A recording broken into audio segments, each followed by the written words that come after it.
Okay, so we're putting the Heston 4910 XP Mark II back together now. I spent the entire day spraying, and I literally just got back a little bit ago, and Cody and Joseph have been working diligently on piecing this abused piece of equipment back together again. New what they call axles or shafts for the plunger dogs. Two of those. They had to torch one of them out. I think they torched one of them out. They might have even torched two of them out. I don't know. And on this side and two on the other side, broken springs. Joseph replaced, and I'll show you what he replaced. And it takes time to do this. It's a bit of an asshole job. And I mean, jobs like this just drive you absolutely nuts if you don't understand them. And Joseph was having a hard time, but I straightened him out. All the rollers, oh, you're not going to be able to see, but right back here, there's Tucker arms. You have Tucker arms and you have Tucker fingers on these balers, and he allowed that string to get wrapped up in that damn cam there. That's going to have to be cut out of there. Yeah, but that's no big deal because I got to change the bill hook tongues on those. So, yes. Yeah, so he changed the rollers on all of that. And I'm going to come over here to the other side of this baler. I bought a new needle as a spare, and I think I showed this already on the first go around, but the other needle is in pretty sad shape. But these needles have two rollers on each one.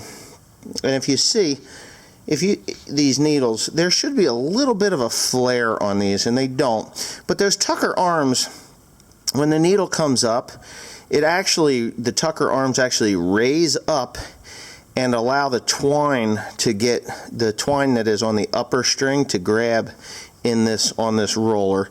And if those rollers are worn out, the needle bearings in them go bad, and they either hang up or they're cocked to the side or whatever.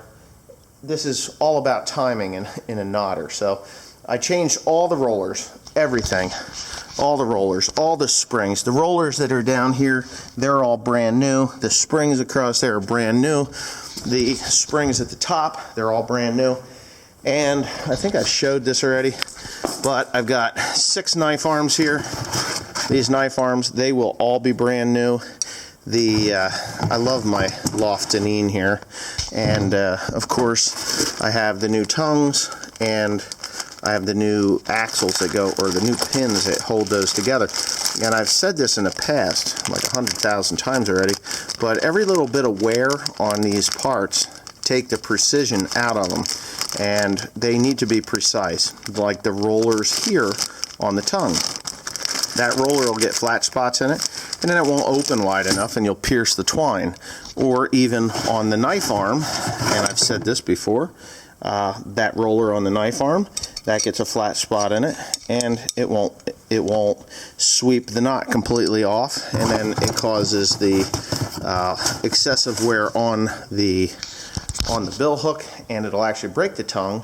So those rollers are not replaceable on this one. They are on the Krone, but not on the Heston. So it's just a cheap option. Not a cheap option.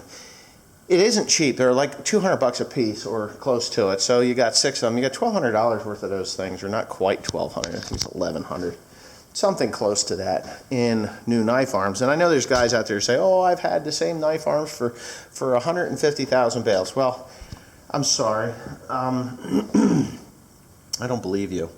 I've run a lot of balers over the years, and every time I change either the ball on the back of the knife arm or the complete knife arm, it's night and day. I'm not even getting out of the tractor to work on the baler. So because I'm going to be in North Carolina, Cody's going to be here running this baler, everything needs to be in tip-top shape, perfect, like a brand new baler. Now you will look in here and you'll notice I have done some other modifications that I wouldn't normally do, and that's all plastic in there now. The whole thing with these machines is to make them make the friction part of it take the friction away. So any place where you see that the paint is wore off is a friction area. So we put plastic on the front of those, 1/2 inch thick plastic. We've raised them all the way to the top of their slots so that the mouth of this thing, or the throat of the baler, is open, and everything in there from the front to the back. There's a full 8-foot sheet of plastic, 1/2 inch thick plastic in there. So that is bolted down and doing really well. There is another thing I'm going to do, which I noticed last year with the other baler, and it's that the pickup isn't running fast enough. The packer forks run fast enough, but the pickup doesn't run fast enough. So I'm speeding the pickup up.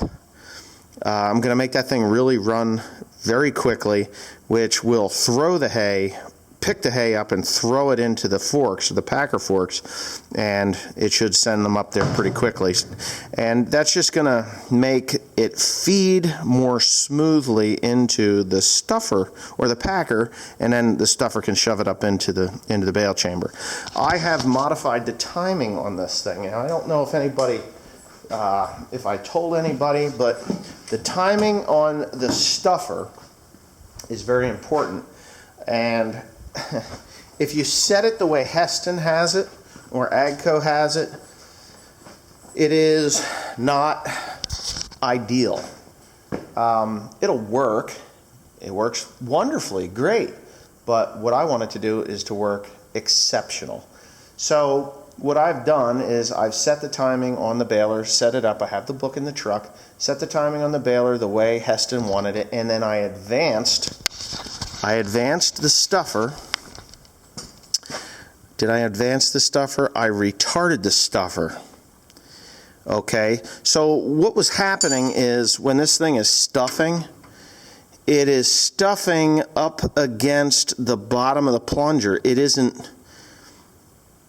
Did I advance it? I can't remember now. I did. I advanced it. I made it stuff faster. Because what was happening is the plunger was already moving forward before the forks were out of, before the forks were to the top of the stroke. So what I did was I made it so that this is stroking faster as the plunger goes past the bands. That's when it starts to stuff, and then the plunger starts to come forward as these are at the top of the stroke, and then it allows the hay to go forward. So I've done that sort of stuff to it. It worked well with the last one. Actually, it worked so well that you have a square, you can't even tell it's out of a 4910 baler, I'm telling you. I got some other tricks that I'm not going to disclose just because I don't want to. But you'll see it in the end, I'm sure. But right now, it's late. I'm going home. I'm going to eat. It's got to be somewhere around 9:30, 10 o'clock. As you can tell, it's dark. So, thanks for watching.